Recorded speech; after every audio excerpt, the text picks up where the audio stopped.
rehearsal, and it's been since last Chancellors as I've been in finals, so I had the chance to give a thank you speech. So I want to thank mostly our contingent, which I don't get to thank enough, and all of both Waterloo and Hart House and all our friends who have been there to watch all of our out rounds. It's really nice to be able to speak up here, which is really terrifying, and look out and see all the friendly faces that you know. And obviously I have to thank my partner Alex for being, once again, an absolute slay queen of a partner this tournament and always.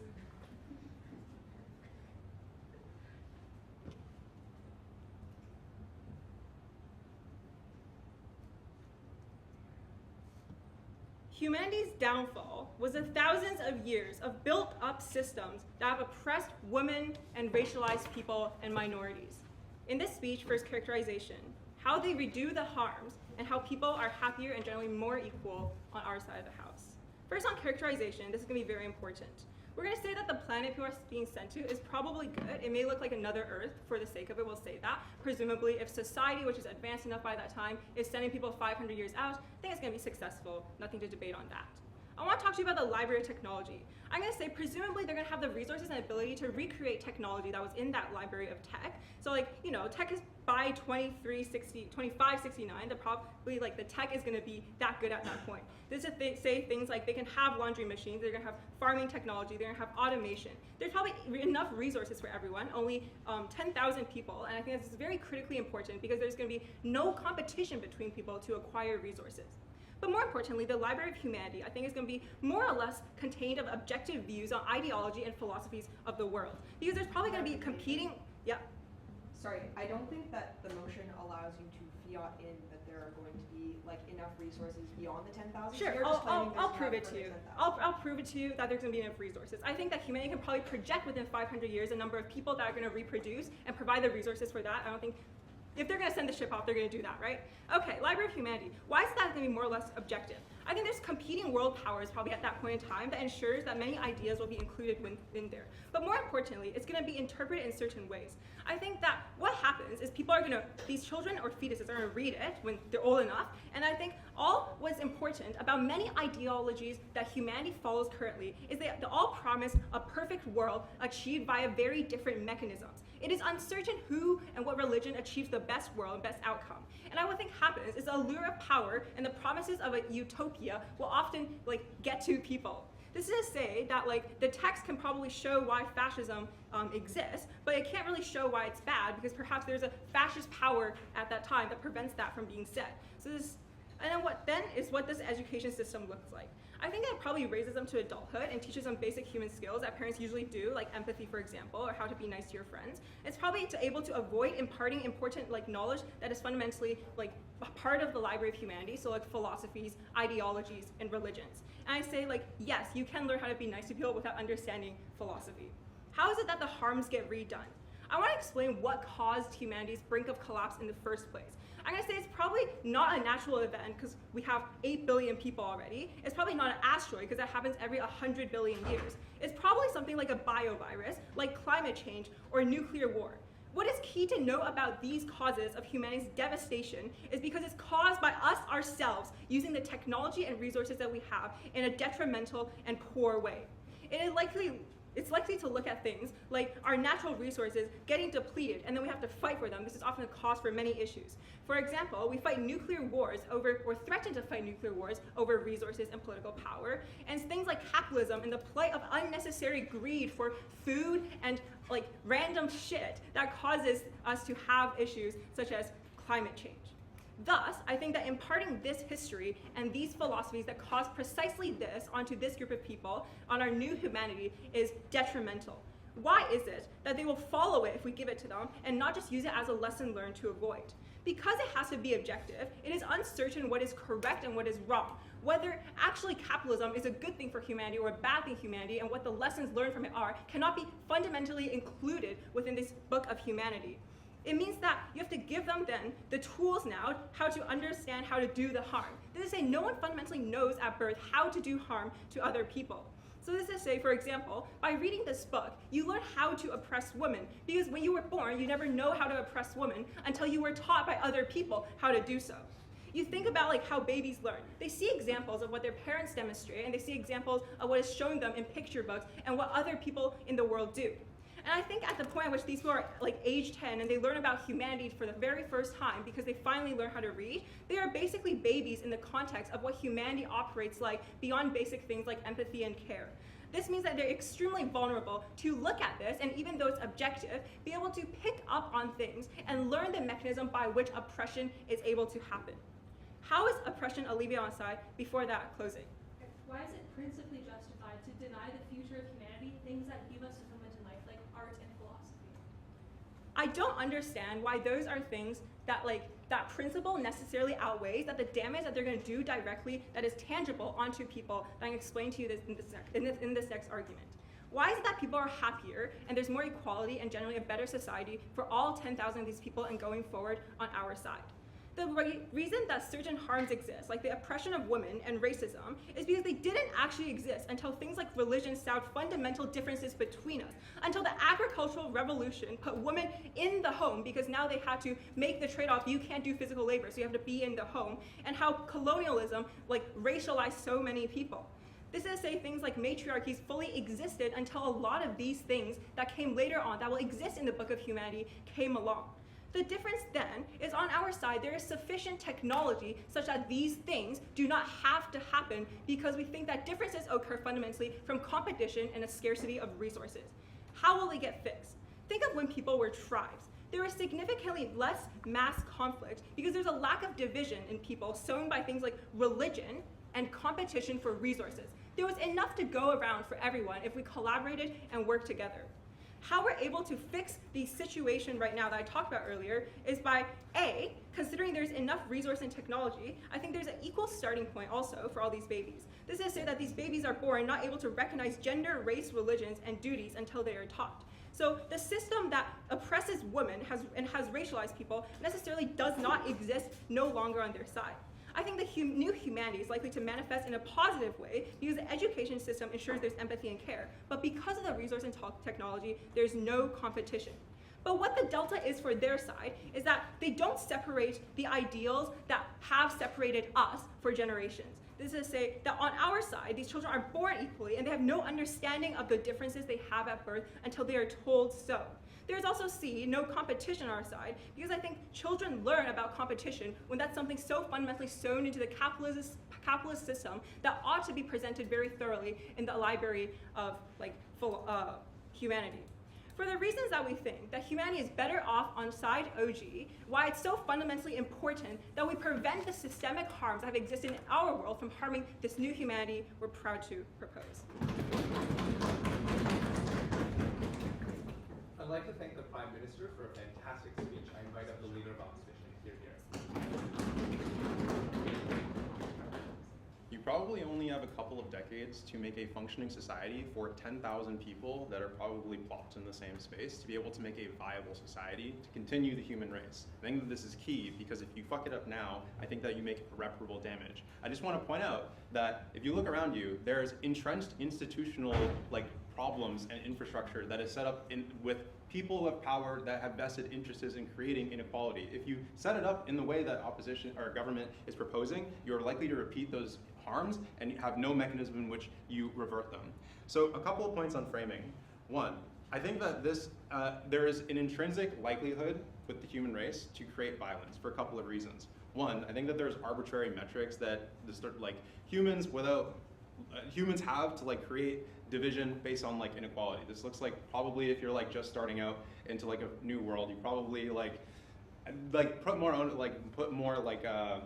put people with more strength or more speed or whatever to gather resources to probably be in higher positions. So I don't think that this is probably misogyny manifests in other ways in this new world other than just agriculture. It's likely going to be divisions of arbitrary things. Like I said, probably males will probably still be misogynistic because they're stronger.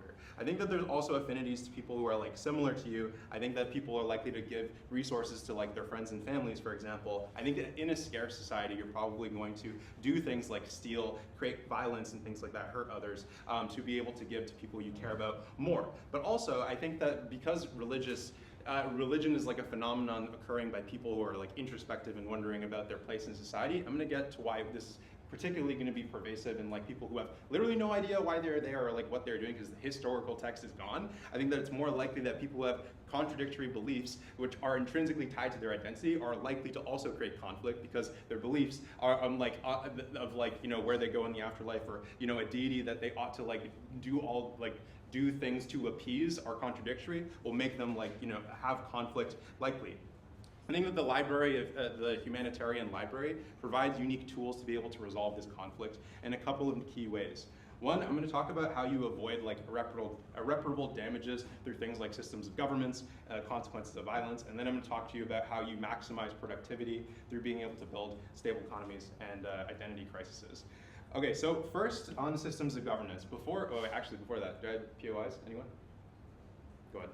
So I think it's really bad for you to send a bunch of content that involves war and fascism and dictatorship into space when there's the potential of aliens who can come in and interpret this as fascism or Islam. Okay. I don't think that that's actually I don't think this is a realistic, I'm just gonna move on. I don't think that this is realistic, or it's actually seen as something, as a deterrent to be able to invade humans on this new planet. Like, that's fine. We're really good at war, probably in 500 years we'll be better. Okay, so on avoiding irreparable mistakes, two main ways that you're gonna be able to improve society with having this text. One, in systems of governance. I think that it's important to see through text, and not just text, but thousands and thousands of pieces of text on which sources of government succeed, but also on which state of primitiveness succeeds, right? Probably in earlier forms of your development, you probably need certain systems of governance to be able to maximize your resource output and be able to help people with that limited technology available. But as you start to develop and have more population, you possibly develop different systems which are able to redistribute in meaningful ways, right? I think that this is key because even if you think that you get some viable way of governing at one point, the moments in which you leave the ship, there's no evidence which you can rely on which shows that you need to at some point evolve to be able to have a successful government, right? I also think that this there's some pretty key points of systems in which you should probably avoid. This is governments that are founded on the basis of racial lines, for example, that tend to create inequalities on the system that you rely on, and then you have uprising, rebellion, things like that. You could probably avoid that if you know that that's a bad thing to begin with, right? But you should also maybe develop things, governance based on growth and growth and redistribution. I already framed at the beginning why conflict is likely. It's not intuitive for people to always redistribute things to their neighbors. It's likely just only to their family. This is important to have contradictory text and a large amount to be able to counteract your primitive instincts. The second mistake which you can avoid is the consequences of violence. I think this clashes really well with the openings case because they basically say you have so much capitalist evidence and fascist evidence, but you have no context, right? You see pictures of Americans holding half of a Vietnamese body, and you can see the faces of children who are starving, and the cavities inside of their stomachs from starving, and the consequences of capitalism. But yeah, you have no context that the capitalism was the result of those like harms and that pain. I think this is an absurd claim, right? I think that you have photograph evidence and accounts, right? Like you have diaries, like diary of like Anne Frank, for example, which can explain to you visceral accounts of pain, which you ought to avoid, right? I think that, again, you can point to the mechanism of change of not only like one text or one photograph explaining this, but like thousands and thousands of texts from various societies which replicate these mistakes which you can avoid. The second leg of argumentation from us is that you can maximize productivity in two key ways. So, do I have another POI? Anyone? I'm trying max engagement. No, I'm trying max engagement. Hit me with it. Okay. All right. So, maximizing productivity. One, I think that travelers should be be set up to success to build a stable economy, right? I think that this means that you don't structure around systems of, around like depleting resources, for example. Like look at status quo, where we built up so much infrastructure and technology that's surrounded by like fossil fuels, for example, and the sunk cost of having to exchange all of that through like economic reasons, for example, makes it significantly hard to actually make that change, and there's like lobbyists against that, for example, right? I think that when you start from the get-go on like, I don't know, solar panels, for example, you probably are able to like rely on something more sustainable through like evidence-based, right? Secondarily, I also think that you have you can like avoid like structures of asymmetry. This means like you can probably have like historical texts on like how weak antitrust works, right? In the United States, for example, is a great case. Like you can look at like Amazon like historical records and see like how shit they are with antitrust. But you can also like see like the records of like exploitation and how like you know, in a future like developing society, how you can like how exploitation like migrant workers or like remote workers is like necessarily bad. Second point about like maximizing productivity is an identity crisis. I think that humans that are traveling in 500 years will have the same deficiency that humans today have, which is like mental illness, right? I think that you're putting them in a unique position where they have no context about why they're there. I think that if they're not depressed, they will waste time on the meaning of life, things like that, where all the answers are at least giving them a head start significantly on our side.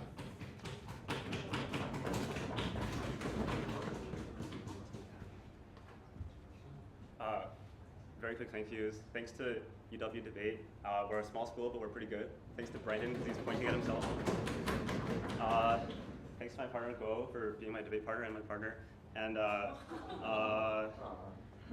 yeah, everyone I debated in high school, too. So, and the judges in high school. Okay.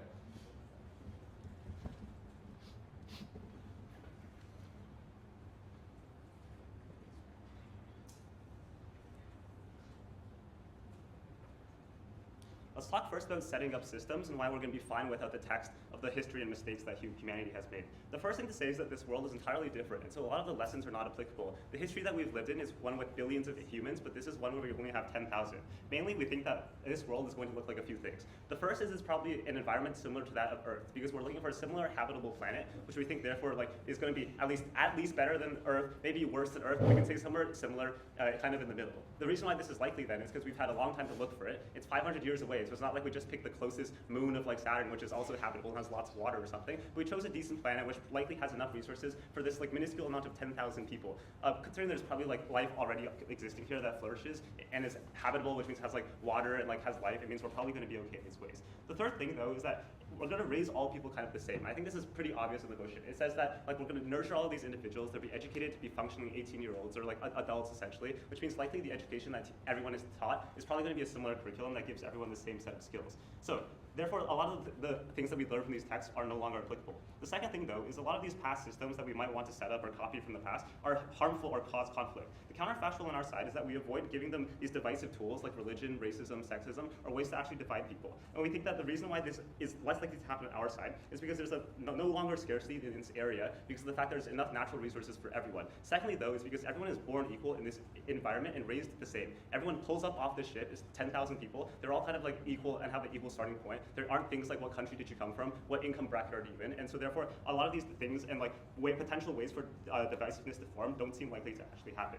The final thing to note about why it's not that important that we have to set up critical systems right away, or that we have a lack of knowledge to do so. We have the technology given by this motion to do things like set up probably like ways to harvest food very easily and make sure we're able to guarantee all those things. But also, as the info slide says, we're able to educate people for 18 years, so that includes like nourishing them, nurturing them, building schools, and then giving them places to actually live and be housed, which means that this infrastructure is going to exist on either side. You're going to have like a community no matter what. We don't need like a book telling us like here's how you run a town or something, because we think that the ship is able to actually do this.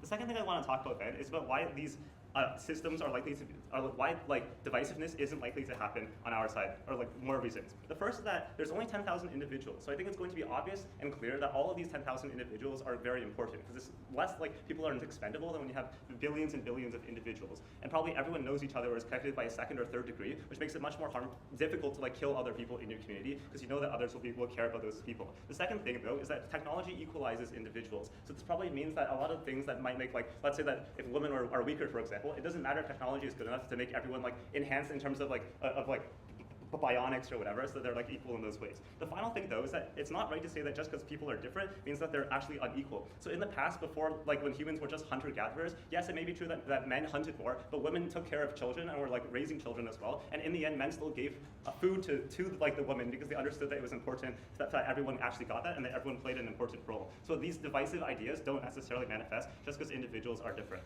I'll take it from front half.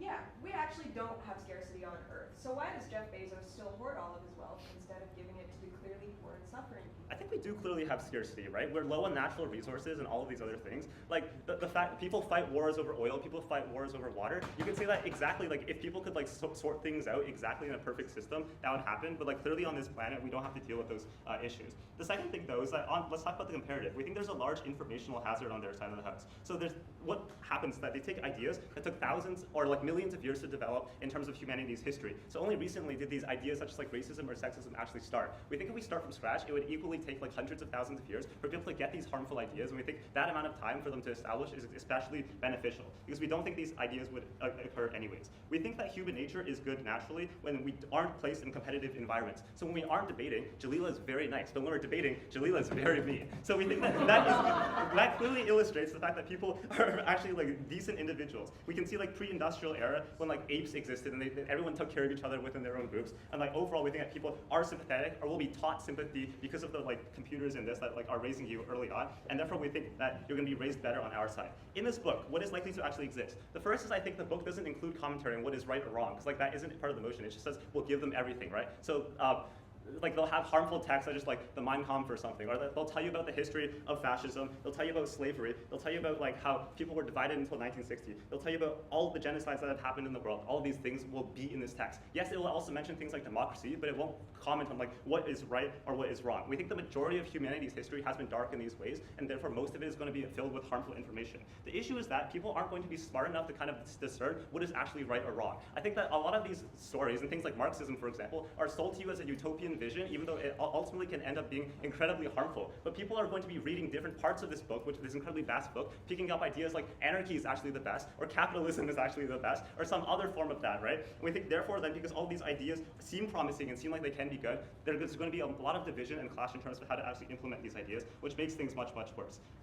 Therefore, I think that we pretty clearly have proven to you that on our side, people are going to be better at actually implementing this new society. They also say that it'll show you images of like pain. People experience pain as well in this new world, so they're going to want to avoid that anyways. And I tell you about like climate change technology. I think that this is such like a future concern that doesn't matter right now, but secondly, with the good technology that exists that we probably ship them off with, like a lot of it's going to be clean technology and things that are going to help them adapt or at least prevent things like climate change if that really matters in the long term. And then on the identity crisis they talk about, I think it's clear in the motion that we say they're going to be nurtured by teachers, but also I think that like they're probably going to be taught things such as like existentialism or feel the promise to create a whole new society. So when you have 10,000 people, you have the opportunity to care about things like hunting and gathering, getting food for your next meal. That's probably, or building a new society, like building a house. Those things are all very rewarding and concrete, which means like you're actually able to live in an engaging world. You're not going to have an identity crisis if you're like, who the hell am I then? A lot more stuff to say. I think I want to do some principled responses first, right? I think that people might say that humanity has a right to maintain its knowledge or not be forgotten or to maintain art or free things. This is wrong for a few reasons. Intuition prompt, I think if I forget someone that I used to know, I'm not harming them in any way, and that's not a bad thing to say. So, or else like it would be like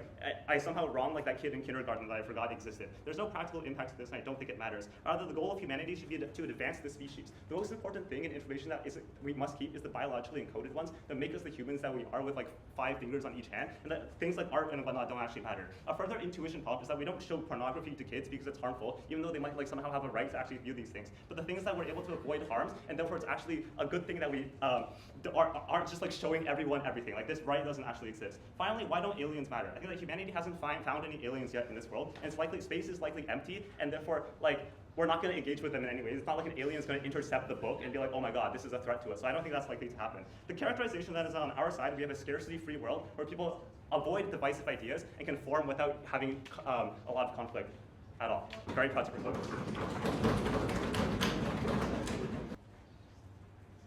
Misogyny was not invented by big agriculture to sell more agriculture. Misogyny was not invented by big religion to sell more religion. Misogyny has existed since humans started as a species because men have biological instincts to compete and to do evil things if that is what it takes to make sure that their genes get passed on. I mean, this argument is not going to be fun, but it's unfortunately true.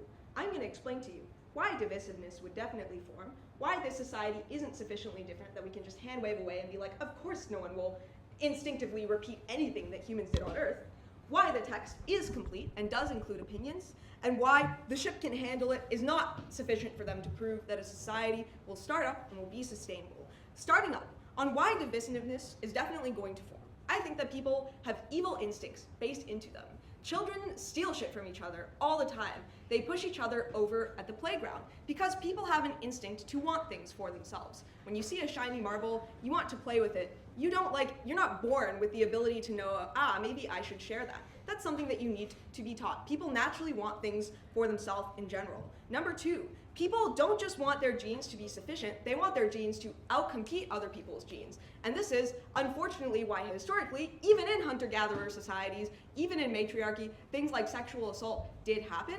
Even in in economies that had tons of resources, we still had conflict, we still had things like that. But here are other issues. They say technology equalizes individuals. I don't think technology can make everyone look like the same race. I don't think technology can make everyone the same height. I hope technology doesn't make everyone the same gender. I love gender. There are going to be differences between these individuals that are apparent, and humans have instincts to prefer people who are similar to them over people who are not. This is why back in the hunter-gatherer days, we eliminated the fucking Neanderthals because they looked and acted a little bit different to us, and even though they were sweet and chill guys, we wiped them the fuck out because we wanted to outcompete them, and we have stupid, annoying, baked-in instincts to prefer those who seem similar to us. I think if anything, society has improved over time. We have enshrined so many rights into law in so many countries. We've reduced so much violence. We've produced so much more output for everyone. I think that this is what needs to be taught to people, not the other way around, and they didn't give you enough analysis to show that you should believe them. They say resources are not scarce. Firstly, wow, hella assertion off. I mean, the ship probably has limited weight. It probably has, limited space on it. I don't think they can just say we have infinite resources that will sustain the economy for all eternity. Obviously, we buy that it will sustain this current generation, but that's all the info slide tells us. And I think you should err on the side of maybe we want to plan for the case that the ship doesn't have infinite resources. Even if it does, what if it fucking crashes? What if an asteroid takes it out? You need to have the skills to be able to rebuild your society on the new planet in the eventuality that something goes wrong. Alex tried to duck all of Eyas's economic analysis, probably because he didn't have a real response to it. I think that you need to have a good economy for several reasons. One, as Eyas explains, you need to, up your output at the start, and then you need to have systems in place to make sure that output gets redistributed in a way that people who have differences and people who have different needs can have those resources to keep surviving and be their best selves. And I think that even if that's not true, even if we have infinite resources, people still compete. People still have a natural urge to mog others. That's why I do debate and why many of you do too. People have a natural urge to not just want to do well, but to have secure status in society, to ensure that their children and their grandchildren and their great-great-great-great-great-grandchildren will also have good resources. And that's why rich people never feel like they have enough. Have you ever talked to your rich friends? Damn, they'll be like, oh man, I'm so broke. I only have 10K in my savings. And the reason for that is there's always something that could go wrong in your mind. You as a human are naturally anxious. You're looking out for threats because that's what you evolved to do. There's always something that could wipe out the wealth that you have. A flood, an asteroid, someone coming and stealing it from you. And that means that even if there are enough resources, you're still gonna hoard, you're still gonna be status-oriented and shit. And here's the problem.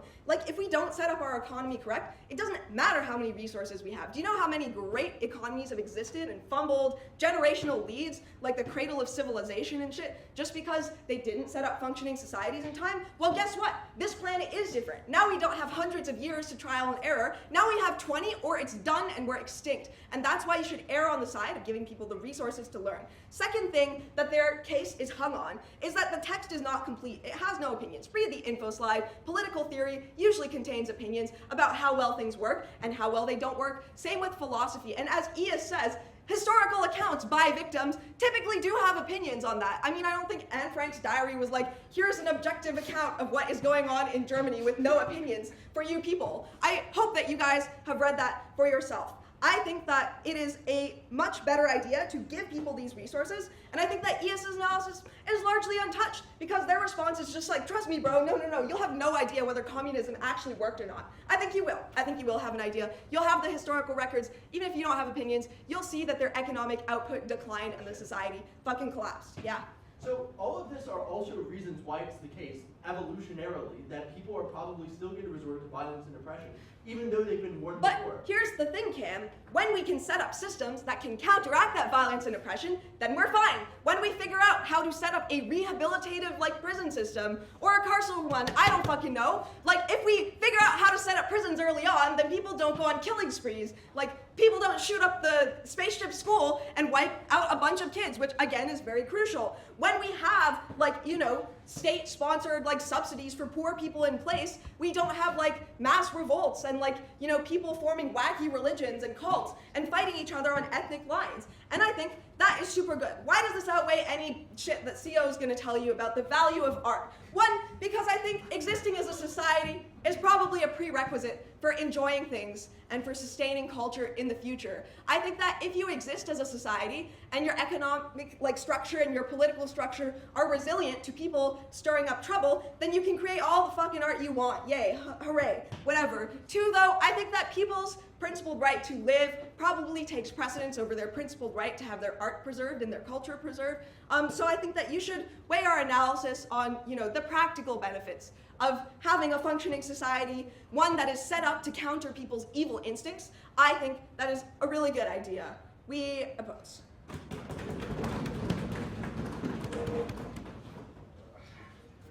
like to thank the Deputy Leader of Opposition for a fantastic speech. Thank all the teams on top half for great first half of the round. I invited the members to begin the back half of the debate.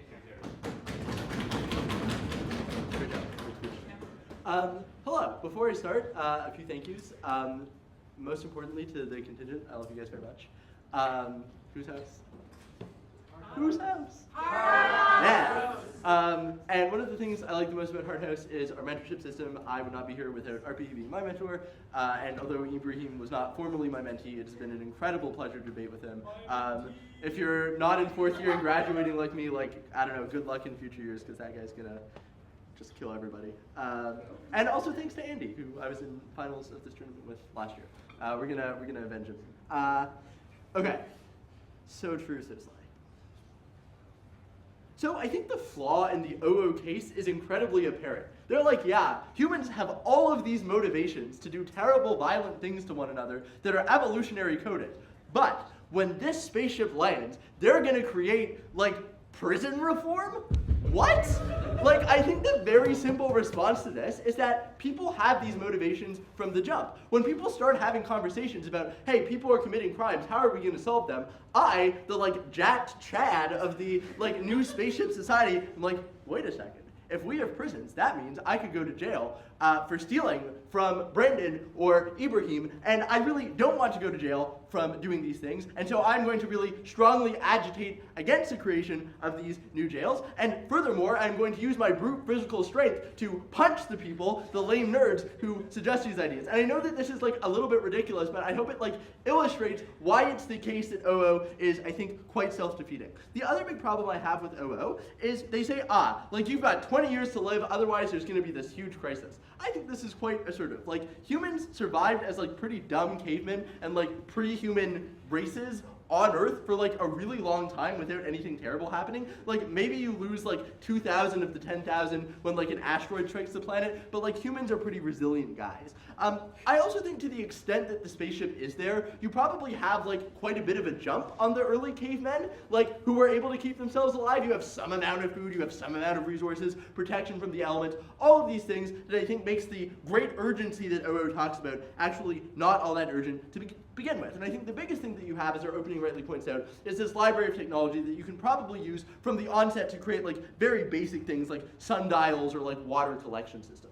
I do think, though, that OG is wrong to say that, like, you're going to be able to create these new technological panaceas immediately, or at least imply that.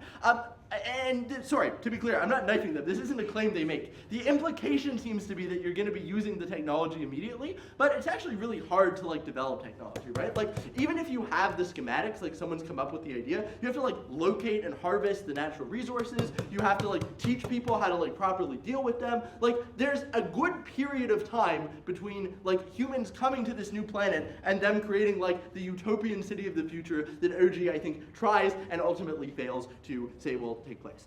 So we have two really big goals on closing government. The first thing we're going to prove is why this is really necessary in order to get humans past that like basic caveman stage. And then secondly, if I have time, like why just like philosophically this creates like a more goated society.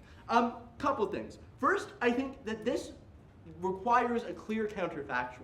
I think the counterfactual here is that the kinds of knowledge that exist in this library just get created by people on their own. So yeah, it takes more time, but you still get literature and art and philosophy and political thought. It just gets created over a much longer span of time by people who exist on this planet, because they're still going to be alive, don't shake your finger, Jaleelah, for some period of time. Great.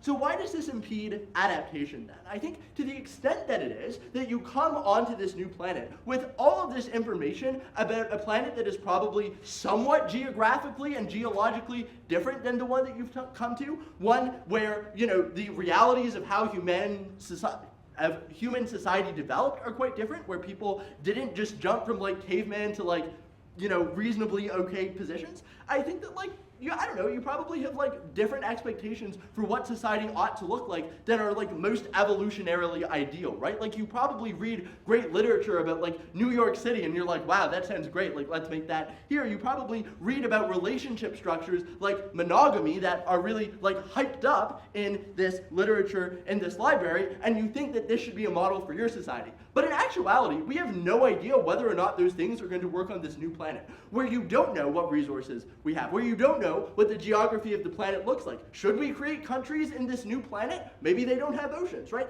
And so I think to the extent that it is that creating your own art, your own political thought allows you to better adapt to the realities of this new world, I think it's the case that you probably create better systems that are much more tied to what you need to do to be successful. And I think the other thing here is on satisfaction, right? Like, imagine you're some kid, you've like been exposed to all of the great art and literature in human history after you land on this spaceship. And you're like, wow, like the humans before us lived these incredible, wonderful, passionate lives. And then you're told by your spaceship, all right, hey man, like you've got to go and dig a bunch of holes until you find oil. Like probably your entire life will be like eating food and hole digging and like maybe having some babies. Like that's what it's going to take in order to develop this society, right? And so I think to the extent that it is that a lot of the tasks these very early settlers will need to do are very like menial and very tedious, I think that, I don't know, they probably do these things with much less satisfaction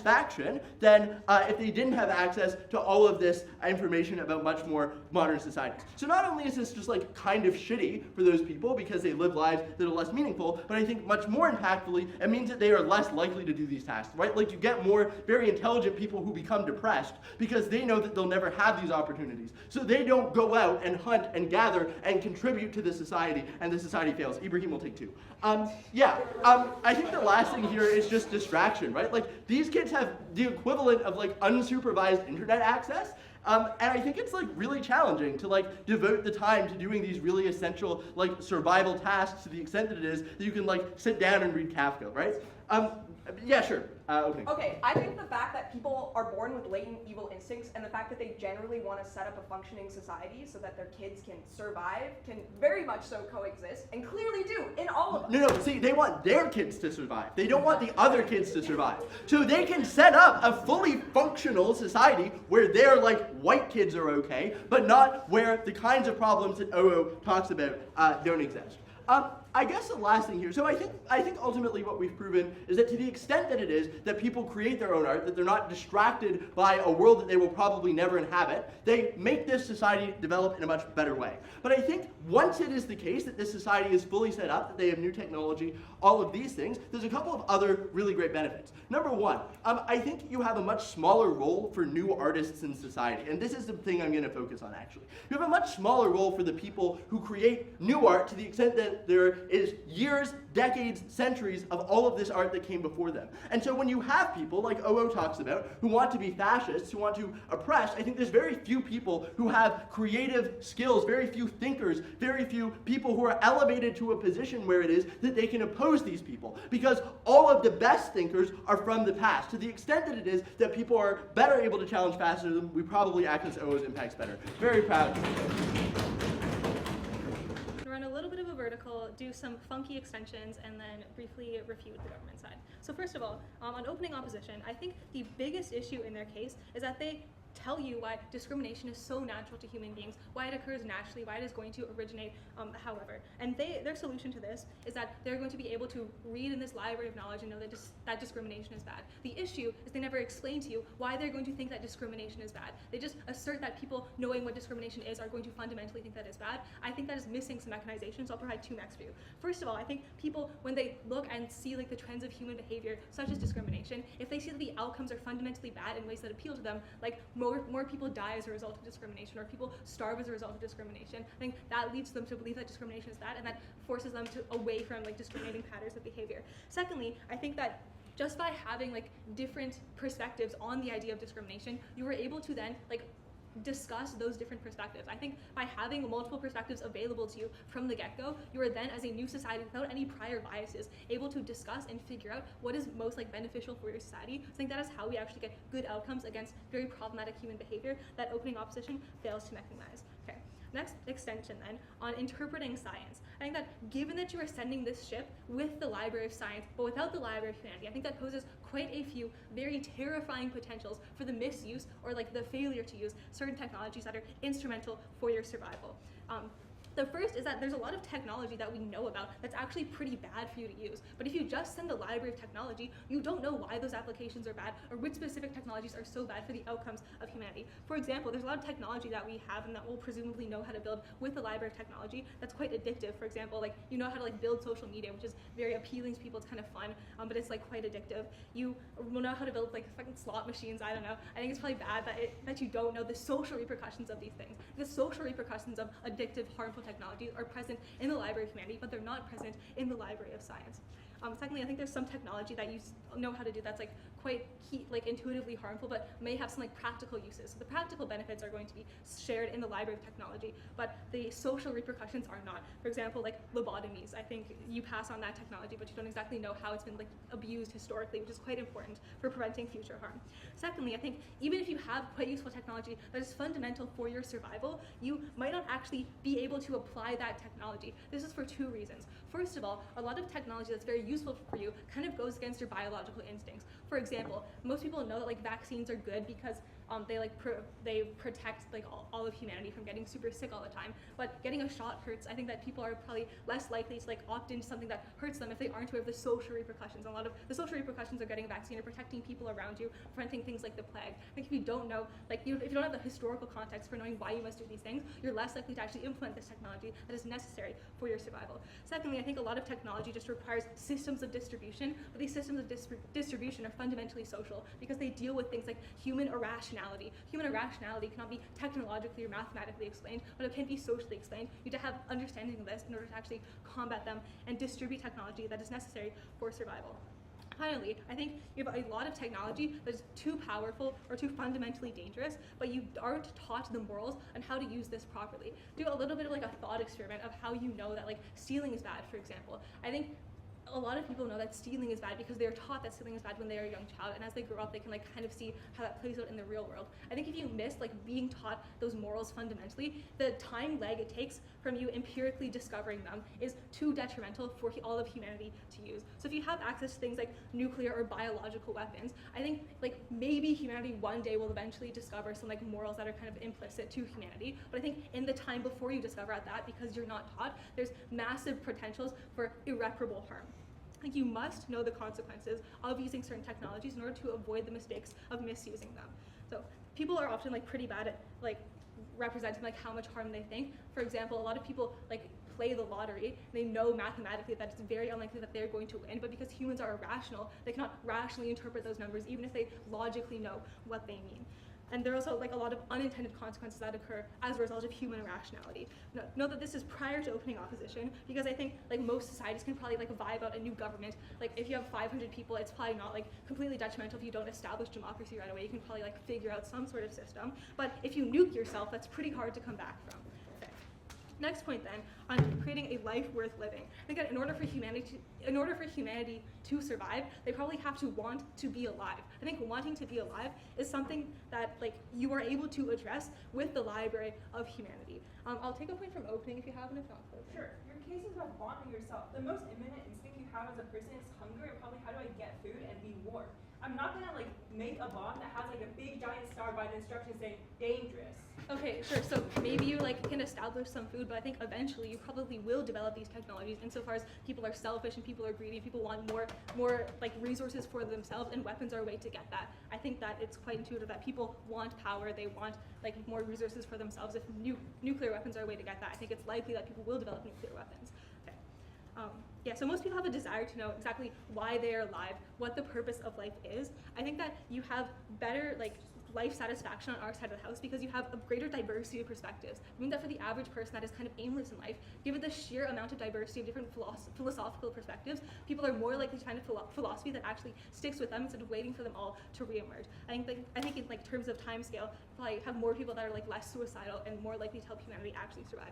Secondly, I think you actually limit the creation of art on government side of the house. That is because if the only library you send is a technologically based library, you have a high prioritization for science in this society. I think that fundamentally people are going to see art as less important and are going to be less likely to create art. And like art is really cool. There's a lot of utility. Okay. Finally, I think you have a lot of like very existentially confusing situations. I think more so than you do actually do in our modern world. Note that today a lot of us are kind of like, oh, why did we get here? Like, how did humanity originate? Is God real? I don't know. I think that those questions are like exponentially more important when you're dropped with a shit ton of like technology and a bunch of knowledge that you yourself did not create. I think that seems like proof that a higher power exists. I think this is very detrimental because the creation of like contrasting perspectives on religion ultimately leads to conflict. But if you have awareness that there are multiple perspectives of different religions, for example, you can compare like Buddhist philosophy with Christian philosophy, you're aware that different perspectives exist, you are aware that there's not one correct perspective, so you don't have to fight a war over which is right because you're aware that diversity of perspective that you can engage with without prior bias is a possibility. So proud to oppose. Panel, I think it's first of all important to understand like what it is that we're trying to do. Like when we send out the ship, the entire point is we're trying to preserve humanity. We're trying to probably like start off another population of humanity and have humanity like flourish and like grow on another planet altogether. We're probably able to like recreate humanity. We don't just want the 10,000 people to exist. We probably want them to be able to multiply in the future. You get what I mean. But you know, be able to multiply in the future, and be able to grow as like a population. I think insofar as this is true, I think the team that's able to first of all prove most of all that this is able to be achieved by their side, and you don't just talk about like the really far reach, but the starting point itself. Because let's be fair, when you land on a planet, like there's only 10,000. If you're now learning all the skills to be able to first of all survive, be able to use it, interact, and use the technology that comes with the spaceship. I don't think the first thing on your mind is like I should not be reading Kafka. I should be reading like Another Force and like all the other bullshit like that, and like trying to understand all these various philosophies. I think the most important part is now have to like probably set up this planet in the first because even though the technology comes with us, I probably still have to build housing to a degree. I probably still have to do like resource gathering. I probably do still have to like set up some form of like way for me to survive on this planet because like understand like probably not gonna be able to sleep outside. I probably do also have to like procreate at some point. But I think like these are all like tasks and menial tasks which people do have to end up doing in society anyways. And I think it's only on CO that we're also able, that we're able to access any of this, that we don't just ruin the mindsets of people, we don't ruin the mindsets with like various forms of philosophy that end up making people like question themselves and not actually want in comparison to like what they could have had, and like having this really wild expectation of like some random society they've never actually engaged with.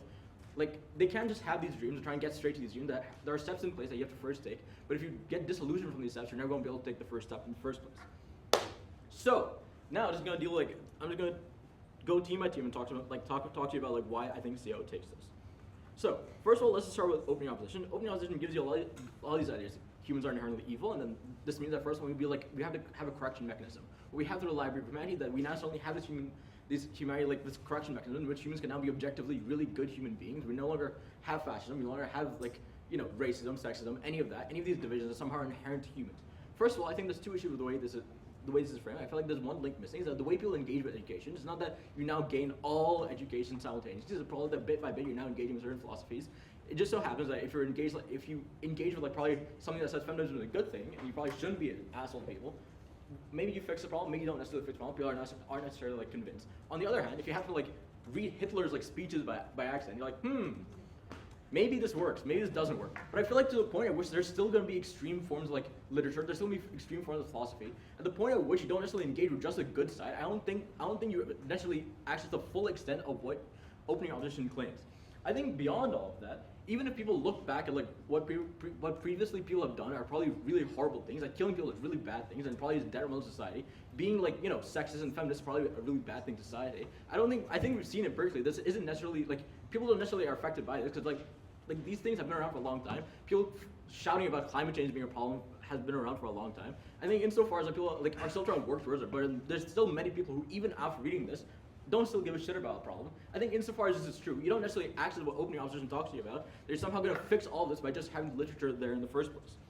Now, the next idea that we get out of the LO is this idea of like maximizing productivity, and this is where I think CO takes it over them. I think it's this idea that we're able to explain to you that if you have these really high expectations, you're not going to necessarily be as productive because now you're trying to like attain something that's just literally going to be impossible. There are steps you have to take in place.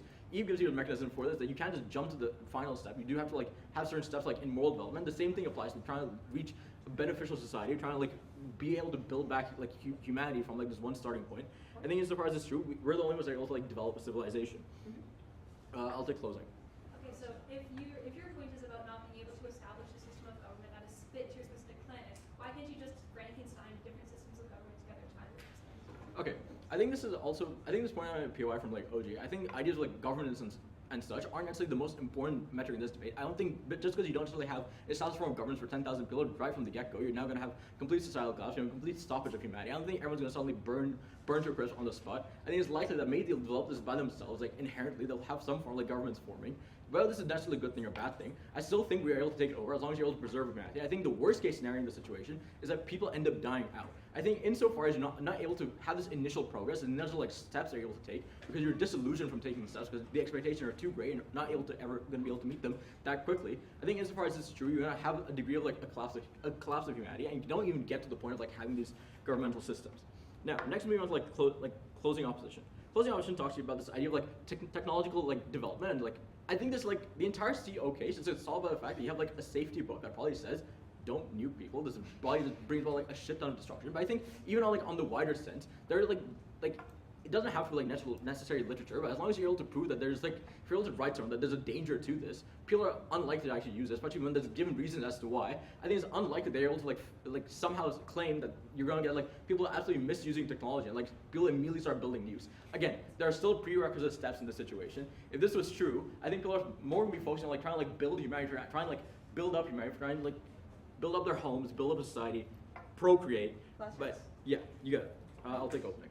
Yeah, if your side can parse the tech library magically, we can parse the humanity library. We'll see that we tried monogamy, it didn't work for some people, and now those people try polyamory. You know, people are always going to continue generating and trying new and different ideologies and arts. Our case on setting up a functioning government is just much more exclusive than anything you guys are talking about. Okay, I think Cam generally talks about this, but the development of art is going to happen eventually anyways. I think humans are probably naturally inclined to have their own degree of expressivity. I don't think this necessarily means you have to somehow preserve all past art, and this is probably the tipping point for humanity. Because I don't think it's ever proven there's probably a huge societal benefit. All the practical sense I don't think are actually achieved. I think this entire principle argument that it's probably good to preserve art. I think humans still retain the ability to express themselves artistically. I think Cam also talks to you about the fact that if you have something to measure yourself up against, it isn't necessarily a good thing. It stifles the ability of people to produce their own unique forms of art. I think insofar as this is true, this is at best a wash for opening against what opening opposition gives. So finally, we went to our opening government. Here's what opening government talks to you about. They probably talked about it. They talked about this idea that we now have a lot less conflict because you no longer have this degree of competition that you initially have, because now you have this starting off point that has a lot of resources and such. I think they have a few unfair systems unfair degrees of fiat. What else do they talk about? They talk about this idea of conflict systems. I think insofar as this is all true, they're still engaging with the entire prerequisite idea to even get to the point of setting up governmental system, setting up this infrastructure within society. Canada is the first one that gives you that, even to get to this point, be able to prolong humanity in the first place, to even get to this ideas of generation of ideas, generating infrastructure and government and stuff like that. If you are disillusioned from actually wanting to do any of this, if you're disillusioned from the fact that you don't know what to do in the first place, because there's so many competing different ways, I think it's better to just remain focused and try to preserve humanity and actually achieve the goal that we set out to do.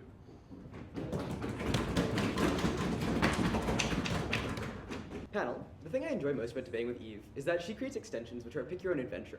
Every path you choose is a winning one, and you can choose whichever one you believe the most. I'm going to explain all three, and then I'm going to explain why we weigh out over every team in the round. So, firstly, an important vertical extension.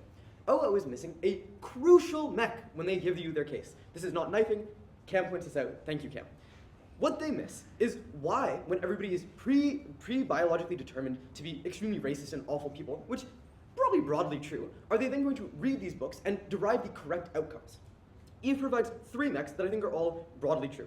Firstly, outcomes tend to be bad for discrimination in the long run. You see that things don't work out, and I think that that is probably an easy way for you to then determine that you don't want to be discriminatory. The second thing is you are able to access different ideas and therefore can think more about them and probably come to better conclusions just by having your ideas challenged. Thirdly, there is some meta-analysis. At the point at which you have some like biological drive and you're like rationalizing it to yourself, but then you read this book that explains like, hey, people who thought this way were probably dumb, you might be like, oh, God, maybe I am dumb. All of this is to say, you are more likely to, once reading the Book of Humanity, be less discriminatory, which kind of clears up a whole bunch of clashes that we got in terms of whether or not people are base discriminatory or not. It just doesn't matter that much. What do we get from Ibrahim in terms of responses? Firstly, just that, well, actually only that you'll read the wrong parts of the book. Firstly, some geographic spec. Probably the shit about why like the Holocaust was bad is pretty close to the parts about the Holocaust being good, if any of those existed at all. It seems reasonable that you could read those, and maybe even that you would want to get to the outcomes before you like enact on the things that you're reading. The second thing is that other people will also read other parts, and so as a society, you can come to reasonable conclusions. And the third thing is, in a worst case scenario, you are 50-50 getting symmetric outcomes or much better outcomes. I think this weighing is pretty clear. The second path to victory is about a tech mismatch, and I think this went pretty much misunderstood.